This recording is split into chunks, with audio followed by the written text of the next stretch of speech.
Well, good morning, everybody. Welcome to the Under Hood Show, presented by Milholland Ford. Morning, Josh. Good morning. Hey, it's not sunny and 70 today. Somewhere it is. Just not here. Yeah. It's going to be raining. So, anyway, hey, it's a happy Saturday morning. It's a call-in show. Anything ailing your car, tires, brakes, batteries, or hey, you know what? It's KU K-State game. We'll talk about that, too, if you want to. There you go. 316-462-3673. Anything ailing your car, tires, brakes, or batteries, and anything you don't understand, or you want to talk about anything in the racing world, the automobile world, whatever, let's go. And you get a great prize package value. Again, Josh, over $130. We still have yet to do that. I will tell you, when I got up this morning, I thought about calling you, text, hey, let's figure that number out. But we didn't. That's okay. So I started out to do that. I for real started out to do that this morning, and then I had a young man come in, currently going to a Votech school and looking at getting into the industry. And so Kelly and I spent a little bit of time with him this morning and toured him around and stuff. And that definitely took more precedence over figuring out what. I think so too. We're still telling the truth. It's over $130. Yeah. Nobody's misleading anybody here. And then, as I've said before, is the value on the multi-point inspection and what you put that at. And, that's exactly. I think that's huge for sure. Exactly. So anyway, Josh, for each and every caller, what's in that package? Yeah, so we're going to send it out to you, but it's going to consist of the works, which is an oil change and tire rotation. We use Motorcraft oil and filter products here at Mel Hamilton Ford. You'll also receive yourself $10 to Mel's Diner, so you can get yourself something to eat and drink while you're here with us. Complete nitrogen for your tires, so you get all the great benefits that nitrogen has to offer. And then a BG products package, which consists of a can of MOA or motor oil additive for your engine oil, and then 44K for your fuel system, as well as that multi-point inspection that we were talking over, checking over the brakes, tires, steering, suspension, all the safety-related components on that vehicle, just making sure that it's geared up and ready to go for that next 5,000 miles of driving. So, all right, let's get the phones ringing. 316-462-3673. That number comes right in the front desk. Tell the girls you're going to get patched in the podcast, and we'll get you on the air here with your question. So anyway, Josh, as much as I hate to say it, fall is upon us. It's getting cold. It's almost November. Like I was looking at the calendar today. A week from today, it is November. It's absolutely crazy. And I think I don't even want to know when the date is, but I'm pretty sure I think it's like next weekend on the time change deal, which I don't know. Yeah, I know. Anyways, yes. So you are correct. I think fall is right around the corner for sure. So anyway, a couple things I thought about this morning on the way to work as I'm driving in the rain. Okay. Knowing it's getting cold.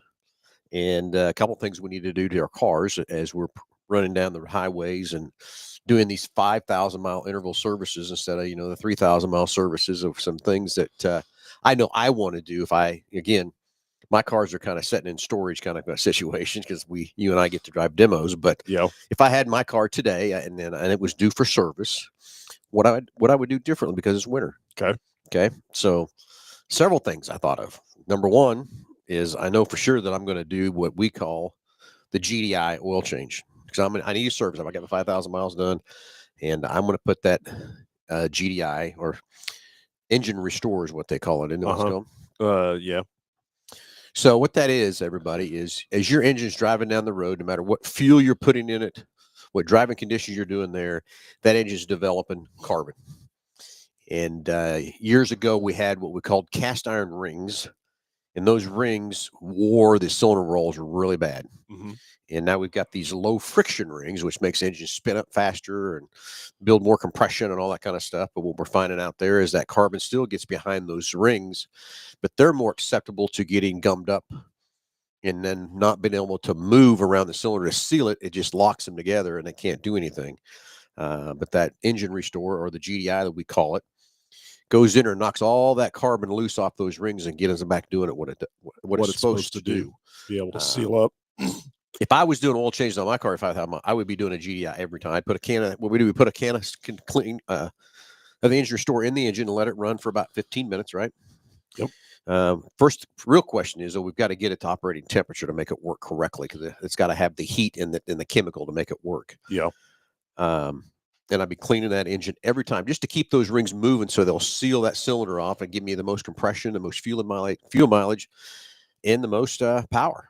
The best performance out of the engine for sure. Yeah. And it's we happened to go down to BG this week, and one of the analogies that they use that honestly, out on all the BG training that I've been through or a part of and stuff like that, I'd not heard it before, but a barbecue grill, and Yeah, no. the buildup that happens on a barbecue grill, and they related that to an engine side of things, and that's exactly that's That's a great 100% true. analogy 100% true to what what that's that doing. looks like, for sure. And I put this EPR chemical in the same category from a consumer standpoint of like a headlight restoration or a brake that's warping, is that when you're the consumer that's driving this vehicle every day, and you're losing the performance or the headlight, Gradually. yeah, over a long period of time, like you really don't notice that there's a loss of power or a loss of light or a brake pulsation that's kind of starting to develop or come on. But when you're that person that jumps in this vehicle and just is driving it for the first time or whatever, these are things that you kind of pick up on. And we've had multiple people on that engine restoration or the EPR portion of this that notice a considerable difference, because it's almost kind of like turning on a light switch and giving you extra horsepower right then and there, Yeah, for sure. exactly. So that's the first thing I want to do is I'm going to run that engine restore through there. So we're going to run that engine about 15 minutes with that chemical in there and keep that clean. But I'm going to do it every time. The reason I'm going to do it every time is because I want to make sure it stays clean. I don't want to get to the point where it's so bad we're having to clean it, because you're never going to get 100% out of there if you wait to go that long before you start putting that in that engine. Now, I would say on a brand new engine, I would probably wait till I got about 20,000 miles on it before I started putting it in there. I get rough guess. But again, that's going to depend on how much highway driving you're doing versus in-town driving. So obviously, that service to me is, so mileage does play a factor into it, but like you said, in town versus highway driving, and then so to me it's almost per fuel consumption, right? So if you were to map it out, you would do one after so many tank fulls or tank fill ups or something along those lines. But that could be another good thing too. And then two, I think that would be dependent upon using the 44K product within that service as to your intervals of which you would do that as well, because that's gonna make that fuel burn a little cleaner. Yep. As well during the 44K, using the 44K. So yep. So then as the next thing I'm going to do is, we all know we have an interval of 5,000 miles. Some of us go longer, which we shouldn't. But that interval of that oil for 5,000 miles, it starts off at 100% protection. As you get going through that 5,000 miles of driving, that protection starts to fall off. It's just normal. Oil is going to wear out. So then I would be topping that off with some MOA, motor oil additive. And what that does is that's going to keep that protection level through that whole 5,000 miles of that interval of changing that oil, just to keep that extra protection in there. And remember, the most wear on an engine happens when you start it cold. That's because there's no oil there. There's nothing in there to help lubricate those components. But it does take seconds before it starts getting oil. Well, and that part of it changes too as the ambient temperature changes as well. So starting a cold engine on a 90-degree day versus starting a cold engine on a 30-degree day, night and day difference. It's going to be that oil is going to take 3 times as long to get where it needs to get to where it's going. And that's where these oils have gotten so much better, that the most popular oil out there now is a multi-synthetic oil, which the more synthetic you put in oil, the quicker it gets to those places that it needs to get to. So that's also one reason why we can go 5,000 mile on intervals instead of 3, is because these oils are so much better than what they were years ago. And I get it. So putting that MOA in there is just going to keep that protection level on that motor through that whole 5,000 miles of driving, and make sure you're protecting the wear particles as much as you can from that part. And then as I'm driving in the rain, you know what my third thing was? Well, wiper blades for sure. Oh, I didn't think about that. Yeah. Okay, wiper blades. We don't think about wiper blades until we need them. Until you turn them on. Yeah. Turn them on. That wasn't where I was going. Okay. That is another good point. Well, tires would be. I wouldn't even go in there yet, John. I'm thinking of it's getting cold. Okay. Humidity's crazy in the air today. Where's a lot of that humidity going to end up at? Our fuel tanks. Yeah. Now, Okay. in the winter, it's really crucial to keep that fuel tank half a tank or higher. When it gets to half a tank, starts filling it up. Keep it full from that part, because basically, the more room you give in that tank of air to be in there, the more chances of condensation to gather up, and the condensation turns into water, and water is heavier than fuel, and that ends up in the bottom of your tank where your pickup or where your fuel pump picks up all that moisture, and that's the first thing that's going to run through your engine is that condensation. Uh, now, the also keeping that fuel in there keeps that fuel pump cool, Yeah. because that's a little electric motor in there running, and it's putting out. Every car's a little differently, but what do you think the average fuel pressure now is? 50 pounds? Well, so, and that's, with these modern vehicles, we've got high, high, high fuel pressure systems and low fuel pressure systems in them too. And so, but yeah, as far as the low side, which is typically your tank up to, an engine bay or a high pressure pump, side of that things, I would say, we're 60, 65 PSI. Yep. And then there's some out there that are around 30. So yeah, I would say average would be around that. Somewhere around 50 pounds of pressure Mhm. that is putting out there. So just think about the heat that's generated. That if you keep that fuel level on there, how much longer that fuel pump's going to live. But also, the biggest thing I'm after is these cold temperature months. Just keep that gap of air from the top of the tank to where your fuel level's at, to not let that condensation there. But that brings me to the next thing is what I'd be putting in my fuel tank today is our good old fuel dryer from BG. Yeah. Just to make sure I keep that condensation out of that fuel pump and out of that fuel tank. And that what that does, it does basically, it's an additive that goes in the fuel tank and actually takes that condensation and mixes it up and makes it to where it's burnable.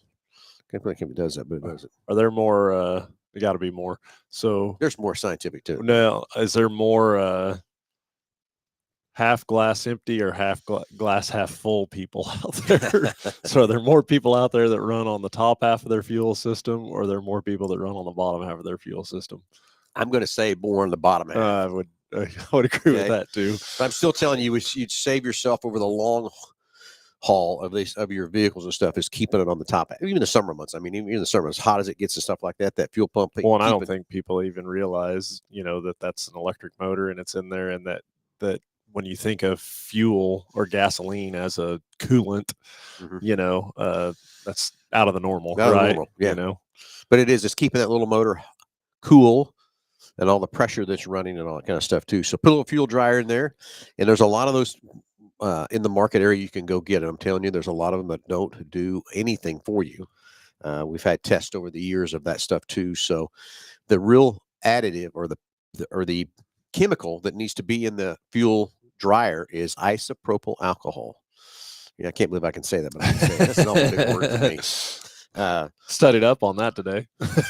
Yeah, I did. So anyway, that is the additive. But again, we sell that BG products here with the fuel dryer. That's really the best stuff there is. Now, the next thing we can get into, because that's what I would do. Of course, now you said tires, which I get that too, and wiper blades, I get that too. But that's all that stuff is included when we do this multi-point inspection too. When you come in for your 5,000 mile service. Mm-hmm. Now the next thing is diesels. Where we're coming into winter now, is there's a lot of difference on those diesels today. There is from that part. So, diesels, guys, you need to be putting an additive in that fuel tank every fill up.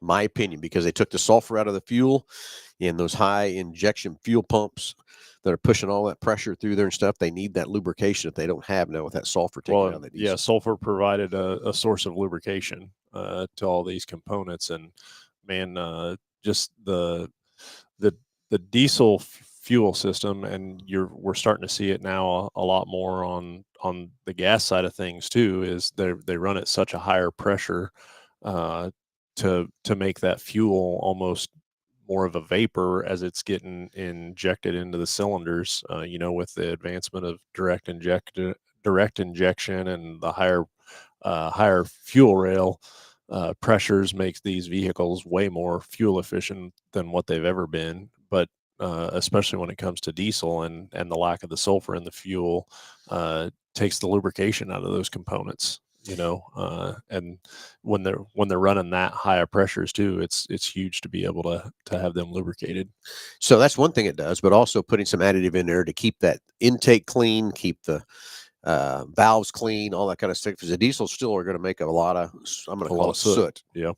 coming out of there. So a lot of people, we have now the DEF systems on these trucks that filter that out and then exhaust, and a lot of guys don't like that and want to take it off and do all that kind of stuff. And I get it. Back in, I think it was '08, if I'm correct, is when they made us start putting, they made the manufacturers start putting filters on those diesels. But that basically was they just put Just that in the added it. exhaust. The Yeah. truck wasn't designed for it, wasn't set up for it, or nothing to do that. But again, as soon as someone has an issue with the DEF system, they're going to yank it off, delete it, do all that kind of stuff.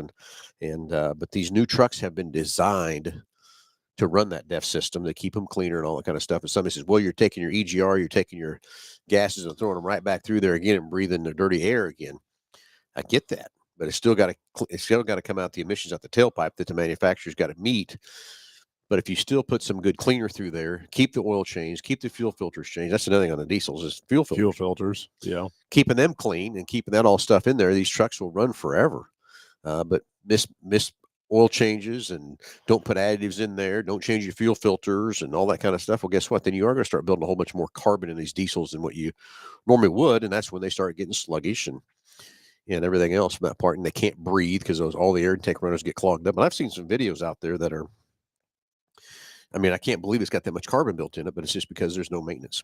Well, I've also seen some videos out there of, a diesel sitting up at a stoplight, and you got the big old tailpipe sitting out the side, and the light turns green, and there's just, it looks big like old black. It looks like a train. And here's what I want. That's what I say. Well, we don't want our exhaust gases going back through that intake and coming back through and burning again. How much fuel deposit do you think that guy's putting inside that engine? So yeah, and I don't know what. Every time I see one of those deals, I think, man, this poor second owner on that deal. Well, well, in the life that he's just taken out of that truck. Yeah, just robbing the, the life of it. This popped in my head. It was about a year ago. I was in my 500 and I pulled over there on 96 in Meridian, and I seen this guy come up to the stoplight, and he's got that big old tailpipe, hanging out there. And of course he romps on him, puts the old black smoke out, so he's trying to show me he's got his horsepower up and everything. And I looked at him, I thought, guy, don't do it. Please don't do it. So the stoplight turns green. He fucking takes off, and I let him get about a car length on me, and then I gave her about half throttle, blew him away. He drove on by with his tail behind him as he finally caught me from that part. I get to those diesels. You can boost them up. You can do all kinds of stuff and make all kinds of fun. Well, and I will say too that think of moving a vehicle that size that quick, and I just don't understand from my perspective is knowing what you're doing internally to that engine by putting that much fuel to it and things like that. Like, I don't understand from a longevity perspective, but also you take one of these brand new diesels, one of these 6.7s, and go run it, and like, you just don't need any more horsepower or torque or that. They're impressive. I mean, they're just flat impressive. Yeah, the new 6.7 high output. I mean, it's got so much torque, so much power. And the best example I can give everybody is, when we're racing and stuff, and we've weighed it, so we know we're pulling about 20,000 pounds with it, with our trailer and everything we have in there, and going to Hayes to race those big old hills out there. That truck still stays in 10th gear, running 75 or 80 mile an hour, and it never downshifts. It's just got so much torque and so much stuff. And like you said, Josh, why do you need any more? What are you gaining? What are you gaining on it, for sure? Hey, anyway, 316-462-3673. Hey, it's the number to call in. Anything ailing your car, we'd love to hear from you. Jeremy Kane has a 75 Trans Am, hard to start. What's the best way to get start easier? 2-barrel carb. Well, Jeremy, that's a wide open question, man. I got all kinds of things coming to my head here too. Is it cranking slow? So is that a battery issue? Is that a battery cable issue? Is it a starter issue? Is the alternator not charging up a good timing enough? Is another thing. The next thing is it is it cranking over right? Where's your timings at? 75 Trans Am, so that's got electronic ignition. Man, buddy, there's so many things there that could. Next thing is the carburetor draining its fuel back, not holding the fuel in there, so it's got to crank over longer to get fuel inside that carburetor or whatever. But Jeremy, there's so many things on there to look at on that car to figure that out. What's going on there too is a choke set. Choke set, right? Yeah. There's so many different things there. to look at, Jeremy, to know exactly what's happening with your car. Anyway, 316-462-3673. Let's get on the phone. Let the phone's ringing. Love to hear from you. Get a great price package valued over $130 for each and every caller. Anyway, so diesels, we talked about putting additive in there for the wintertime. Yeah. I mean, but it's also year round, in my opinion, for these diesels. Well, so we didn't really talk about the anti-gel side of that very much. Yeah. So we were talking about just kind of the additives for the diesels to help with the removal of sulfur from the fuels. But you know, where we see a lot of influx on diesels for sure is that very first cold snap, right? Where it gets extremely cold, and we didn't pre-treat fuel with any type of anti-gel previous to that. And what I think a lot of people don't understand is, you know, that anti-gel, it has to have time to be in the tank and mix up and work before the weather gets cool. You're supposed to have that stuff in there Before 40 degrees. Yeah, before 40 degrees. And you know, a lot of people think, okay, well, now I'm down to freezing, I'm going to go throw some anti-gel in it, and it's too little too late, right? And you can't just throw it in when it gets cold and think it's going to not gel your fuel up and start your truck. Yeah. It's got to be in there beforehand to be mixed in and all that kind of stuff too. But now again, even if it's 0 out and you've got the truck running and it's hot and you can pour the stuff in running, it'll still work and mix in good when the engine's hot and all that kind of stuff too. But trying to pour it in when it's cold, you're too late. It's too little too late. And so that's definitely, you know, towards this time of year, it's something that needs to be on your mind and thinking about using at Phillips for sure. Yep. And then I've seen cases or situations where a system has gelled up, and again, with the pressures that these things are running, I mean, I've seen them completely. So the diesel turns into almost a wax. I mean, yeah, essentially kind of like a candle, but yet your fuel system and pump and everything are still trying to operate and work. And I've seen it destroy or almost suck apart a diesel fuel filter trying to get that wax pulled through that system to operate the truck. But then again, so you have a component that's demanding this extreme high fuel pressure, but only getting, you know, minimal amounts of that. Think of the damage that it's doing to those components as well in that process. Or when you've got you know, injectors that are designed to be spraying this extremely fine mist out of a liquid, but then you get a waxy substance in there, and you know, think of what it's doing to those components as well. And so it's just not an all around good thing. And the fuel systems on these diesels, again, they're phenomenal in their design and how they operate and work, but it's a very almost, I would call it a precision setup, right? Yeah, and very precise. The expense of these fuel systems. Had a gentleman the other day that you know, that got unleaded gasoline in his diesel, and it was an extremely expensive repair to do. By the time you get injectors and pumps and stuff like that, you're upwards of $10,000-$15,000 pretty easy on a fuel system, which is crazy. Real quick. So anyway, diesels, make sure you're putting some additive in there. BG's got the great products in there for you too to help you keep that diesel system running year round, not just in the winter, year round. So Jeremy Kane, cranks good, but have to pump like hell to get it to start. Well, Jeremy, now we've eliminated a lot of things there too. But the first thing is, Josh said it earlier, is the choke working. So the first thing you want to do, Jeremy, is take that air cleaner off when the engine's cold and put the accelerator to the floor and see if the butterfly on top of the carburetor goes completely closed. That's the first thing, because then it's choking that thing off to make it start. Next thing if that is going closed, then the next thing is we need to look at is what's the fuel pump doing? Is the fuel pump pumping enough fuel in there to get that carburetor to go from that part? But the first thing is, Jeremy, get that engine cold, pull the air cleaner off, and you can do it right there. Just take your carburetor and make the accelerator and move it wide open and see if the goddamn nose is itching crazy. And see if that butterfly goes closed. And if it is, then we need to start looking at fuel pressure to see what the fuel pump's doing from that part too. So, Jeremy, hope that helps. Anyway, 316-462-3673. Let's get the phones ringing. Tell the girls at the front desk you want to get past you in the podcast. We'll get you on here with your great question and get you a great price package valued over $130 for each and every caller. Anyway, Josh, KU State game today. What time's that? 11 o'clock. 11 o'clock. At KU. Yeah, sold out. I saw that too. Oh, really? Sold out crowds. So that's going to be a great How's game. that going to go? I don't know, man. It's great. Who knows? Yeah. I think it'll be a good game. from that part. So we'll see how that kicks off at 11 o'clock. And I wonder what's doing, what the weather's doing in Lawrence. I wonder if it's raining there too. Probably is. Yeah, I bet it's. I bet you get about the same weather there as here. It looked like it was pretty much all over the state. Was it all over the state? Okay. Are we getting an update on Jeremy's? Oh, And I told him what he's going to do, but so far not. Delbert's just joining us. He's been working on an app on his TV.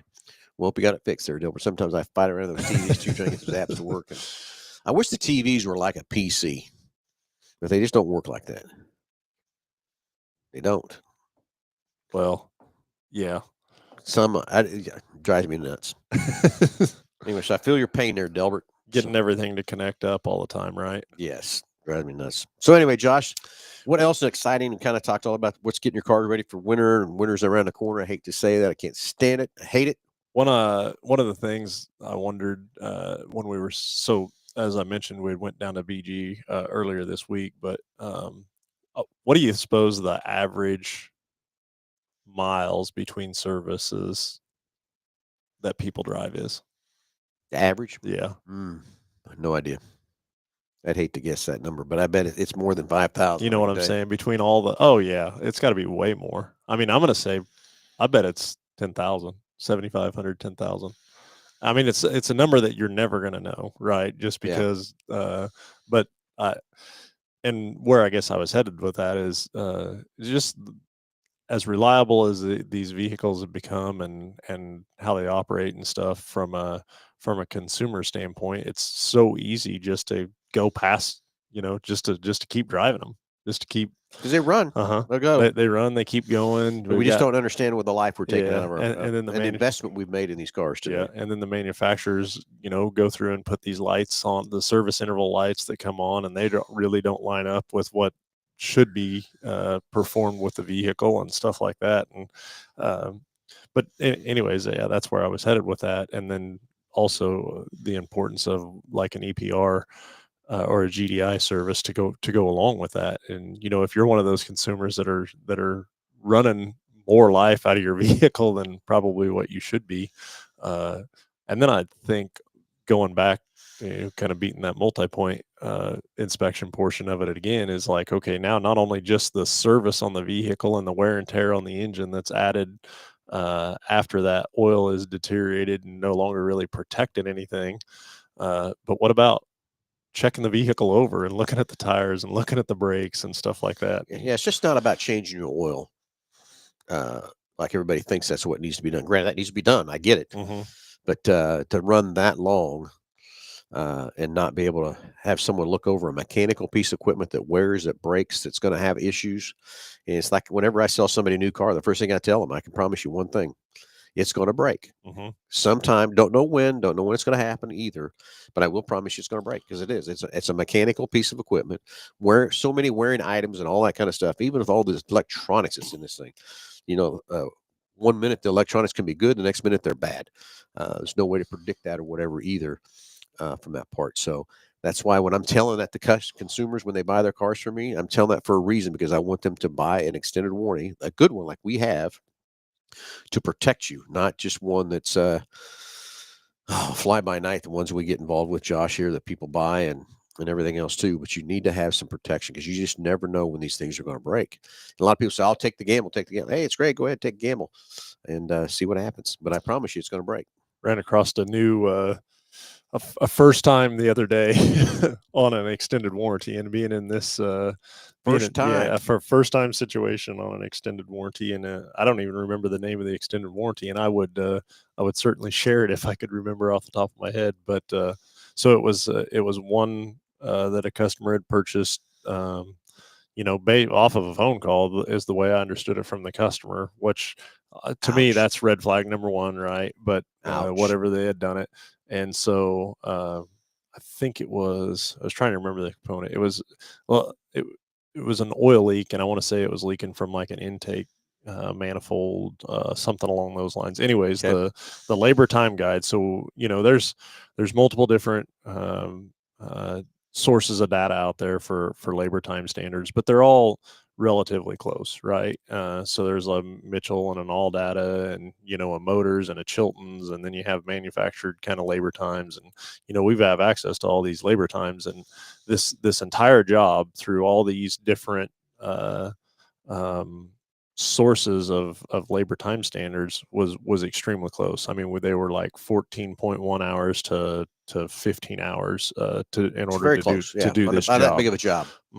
And so this particular extended warranty company had endorsed or is producing their own labor time standards. I was like, dude, what? I'm gonna guess already. What did they hit him back at 10 hours? 9.8 hours. There you go. to do this job. And I was like, okay, how does that work? So, I mean, and to the customers, like that's, I don't know. I just couldn't believe it. It was just, you're just flat taking advantage of a customer. Yeah. I mean, there's no real other way around it. I couldn't believe it. And we had document after document after document that supported, what we were asking for in this deal. And, I just couldn't believe it. I was blown away by it. And Yep. So, so they got some coverage. Okay, correct. but not the correct coverage they probably paid for. Of course, who Yeah. knows what they paid for that warranty either. Yeah. From that part. But just realize that when you're getting those phone calls on the deal, that they're just trying to sell you. They're trying to get your money. And one of the ones I hear on the radio too, there was so much, just pay us per month. Okay. Yeah, we're just trying to get your money. That's all that is. And then I got Danica Patrick out there introducing one, Endurance. We've had more issues with those kind of warranties and stuff like that. It's crazy. Buy a reputable warranty. If you don't know what you got going on, come let us help you. We'll sit down with you and help you. Get a warranty that's going to protect you and fix you when you have a problem. Not try to not fix a claim, not pay a claim, or try to pay half of a claim or whatever it might be from that part too. And I think it's part of being on this side of the business, right? Is I can't tell you that I've ever really been involved in a situation where a customer was not grateful that they ended up having a warranty, right? Because it doesn't matter what your preference of vehicle is to drive or what nameplate's on the front of it. That nameplate has a service department, right? And there's a reason for that, because again, it's going to break. It's going to have an issue at some point during that ownership, and it's just a matter, in my opinion, of having that extra coverage, like life insurance, right? Nobody wants to use it, but everybody's going to need it at some point. So there you go. Anyway, Jeff Daniel driving a 24 F-150 Platinum Hybrid, just got home from a 2,300-mile trip, 281 miles on electric. Not bad, huh? Kind of curious, Jeff, what was your did you keep an overall average fuel economy on that trip? I'd like to know that one too. But yeah, 281 miles on electric. Think about the fuel economy on that one. So 281 miles? 281 miles out of the 2,300 were on electric. Wow. That's awesome. It is. I'm a big hybrid fan. Everybody, if you don't believe me or not, if you're trying to buy something today and it's a hybrid, it's the way I'd go in a heartbeat. That's the best of both worlds. Well, you don't have to plug it in. They have them so seamless. I can remember 19.1 miles to the gallon on an F-150. Yeah. 2,300. So to go along with that is what was his average speed? Yeah, you got that, Jeff? You have your average speed too? I don't know. Is it that he would know that, but you know what I'm saying? I don't think that's going to be speed. On that trip, that's a lot of highway miles in there. The other thing I'd like to know is on the Blue Cruise, how many miles are Blue Cruise to? Oh yeah. Yeah, I was looking the other day. I was looking at a Blue Cruise map, and I don't even remember what got me down that. I was helping. They said it could have been better, but they had to put it on the way. Well, that's what. Yeah. God, that's a long. They make planes, right? I think we've had this discussion before, but yeah.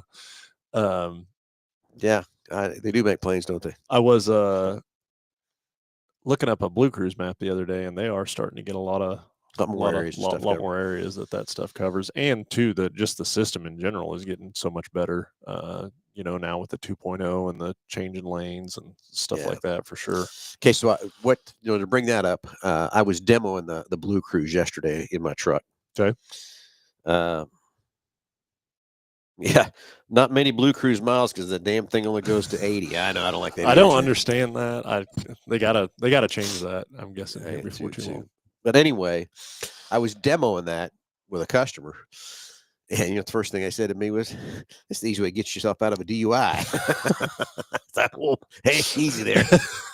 Not endorsed. Not endorsed. No, not at all. So we were just in the car and we were, showing how the lane work changed and did all that stuff. And then I even tried to, be beside a car and turn my turn signal on, because that's all you do is turn your turn signal on and then it'll just move over to the other lane. But I was just going along another car, hit the turn signal and it won't go. Your lights out monitor starts flashing at you too. So it knows there's a car there and not getting there. So then we start talking about what's next. And what I think's next is you'll be able to put in your nav where you're going to go. And it's going to take you there. Just not fully autonomous. Yeah. Because, the Blue Cruise still cuts in and out of different places, but it's going to know to get off the on-ramp and go and do the turns. It's what I think is next. Yeah. So I don't know. We'll see. I'm wondering. So they have we have like speed limit recognition type stuff. I've turned that off. You know why I've turned that off? Well, because every time you pass a speed limit sign, it sets the cruise back down to that amount again. Or what are you doing there? I had it on for them when it first came out. I need to try it again, I guess, what I need to do. What I didn't like is you'd be cruising down the highway and you'd have an off ramp going down and it's 40 mile an hour and it hit that 40 mile an hour and shut you down to 40. Yeah. So maybe they fixed that now. Yeah, I think probably in certain situations or places definitely could be possible, but the speed limit recognition's portion of it. But then what I was wondering is like a stop sign or traffic light recognition, to be able to, but then you got it, especially on a traffic light, okay, yellow, at what point does it go? At what point does it stop? So that maybe not so much the case. And the adaptive cruise, I mean, you can, if you're in traffic and there's somebody in front of you, you don't even have to do anything, right? It's just I got on, and I hook up Apple CarPlay every time I get in my car, and I do hit to work and to home and everything else, just to do it. And just as I was starting to get on 96 Highway Monday, it told me to take an alternate route, but I was too far. I was so stuck, getting on the 96, and I couldn't. And so I had from 96 Meridian all the way to Zoo Boulevard. Traffic backed up everywhere. Told me it was going to take me 47 minutes to get to work. Okay. It didn't take that long, of course, as the traffic got moving. But I just hit my cruise. Okay, and sat back in there, and I went. I didn't worry about running in the back of anybody. None of that. I mean, it was so much more pleasurable. But even though I sat in there for, I think I looked at it, 23 minutes it took me to get through that traffic from 96 to Zoo, with all the wreck that was up there. It's right there at the bridge on Zoo Boulevard on 235. But not just knowing that I didn't have to worry about braking, stopping, somebody slamming the back of me, I'm slamming the back of them or whatever. It was so much more easy to do that. But from that part. Ford needs a police car recognition. It's called a radar detector, but Valentine 1. There's one hanging in my dash every car I got. So, yeah, Jeff said the best about 12 hours was a seat massager for 12 hours. Oh, okay. Yeah, well, I tell you, getting that race rig and start heading back from a 3, 4, 5 hour trip at 2 a.m. Yeah, those massager keep you awake too. That part. Hey, anyway, 316-462-3673. Let's get the phones ringing. Love to hear from you. Give away a great price package, about over $130. So what's the next thing to come? What's the next standard option? Not standard option. Next option available. I don't know what the heck it'd be. Yeah, like I said, I still think it's going to be the nav. Just better on the. You just put in where you're going. It's going to get you. It's going to cut the Blue Cruise on and off where it has to, and that kind of thing too, to keep you more well aware. But I still think it's going to get to where that part. And I did read an article the other day that GM is working on some fully autonomous stuff again. Where that'll come to fruition, whatever, I don't know either. I still think we're a long ways away from getting that set up. But who knows? The way technology is today, and the way AI is going, I think there'll be a lot of stuff there too. But I don't know. We'll see that. When we went to the Ford show, we didn't see any. Yeah, there was a minute that was probably the least amount of New products. new products in that it has been in in a long time. A long time. Yeah. From my side of it for sure. So Yep. So I don't know. It's going to be interesting what the manufacturers come up with and what they do and what they put in these cars to make it safer, keep us going from that part. Who knows? So I'm still of the opinion is where's my jetpack? hey, now I did see a deal on Facebook just the other day where a gal's got this thing around the side of her. All of a sudden, and she's in the air. Well, Yeah. it's real or not. Well, So AI's out there too, so yeah. who knows if it's right or not. I mean, I think it's awesome. She's got one, but where's mine? Well, yeah, I get that too. That's- I get that too. Then I seen a deal too of a guy had these things on his feet. Okay. He's walking on water. Oh yeah. Okay. Who So, knows if that's real though? I know. AI. That's what's Yeah. so sucky about that part of it. Yeah. I think AI is great. I think it's where it's moving, where it's going, and all that kind of stuff. It's pretty cool. But there's so many things out there I don't know if it's true because AI is jacking with you. I don't. So this had nothing to do with anything automotive, but somebody was trying to tell me something the other day, and I was like, "That is, there's no way that's not true." And their source of reference was Instagram and Facebook. And I was like, "Okay, it's not true. That is not a thing." I said, "Bring me an encyclopedia that has that in it, and I'll believe you." Until then, it's not happening. It wasn't true. Yeah. Yeah. Who knows where AI is going to end up with us and all that kind of stuff from that part. But I get it. AI is smarter than us. Yeah. They can think quicker, put all those data into one thing and make it, give you what you need. But I think AI is going to grow fast. I think it's going to take over more things than we know. But I just want to be told the truth. Yeah. That's all I want. I don't want to be lied to or make some big fetch story up or anything else like that. Just tell me the truth. But I hope AI gets there from that part. And I think there's going to be a lot of things in the automobile world that AI is going to help. I mean, just advancements in technology. The other side of it is, the manufacturers are starting to use it so much more for, obviously, think of all the sources of data that they have, or all the information that they have just in repair manuals and stuff like that. They're starting to implement AI into those manuals to make it easier for technicians to locate things, locate the information that they need within their source. So in that situation, I think it's great. Now, when you start adding influxes of external sources to that as well, then it becomes obviously more convoluted or polluted with stuff that may be incorrect. But when they're using it for their own sources or resources that they have to help get them the answers they need at a quicker pace. The other day I was looking, I don't even remember what it was for.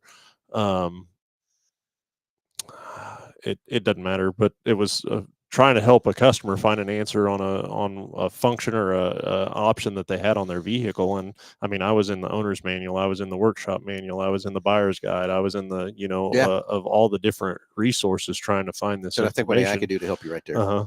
And that's where again, these manufacturers are implementing that to be able to help do that for sure. And here's what I will say is another example. And I think I said this on the last couple shows ago or whatever, but in a sales meeting, I had a salesperson say, we started talking about AI. He said, they're going to replace us salespeople. I said, okay. Do you think AI can take a test drive? Ain't no way. Yeah.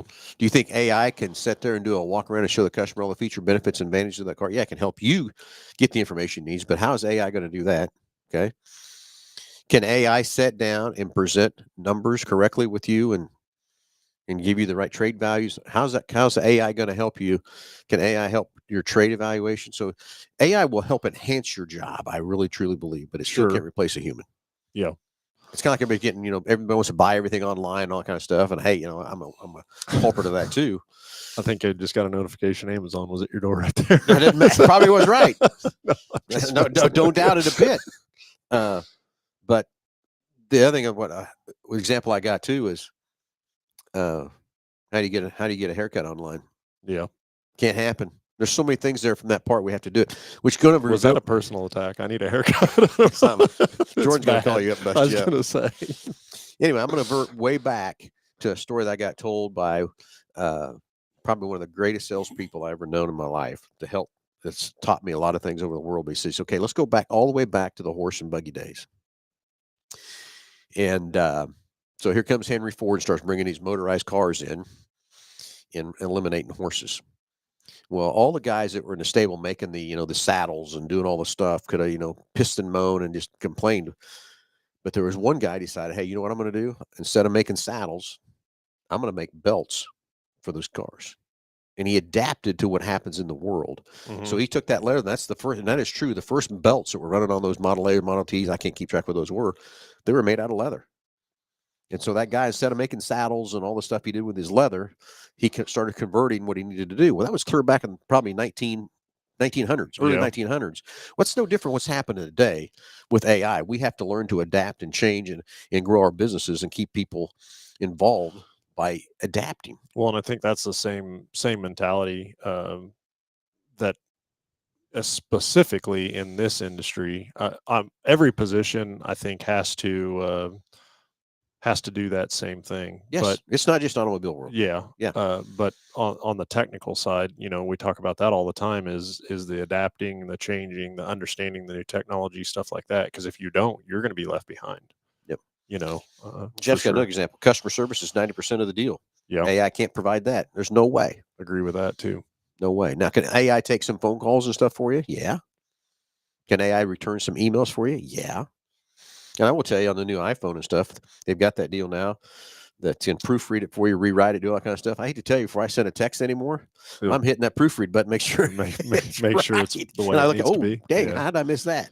Or that sounds better or words better. And it's still, everybody, take this for what it's worth. Texting is an informational tool only. Yeah. It's not a conversational tool. It is a informational tool only, not a conversational tool. So many people get misconstrued with text, no meaning in text, don't understand text. And it's no different than today when a good friend of mine and a good customer called me up and said, he texted me a couple pictures of the things that he was looking for, trying to help a buddy find a truck. And I just picked the phone and talked to him, had a better conversation, understanding where we're at and where we're headed.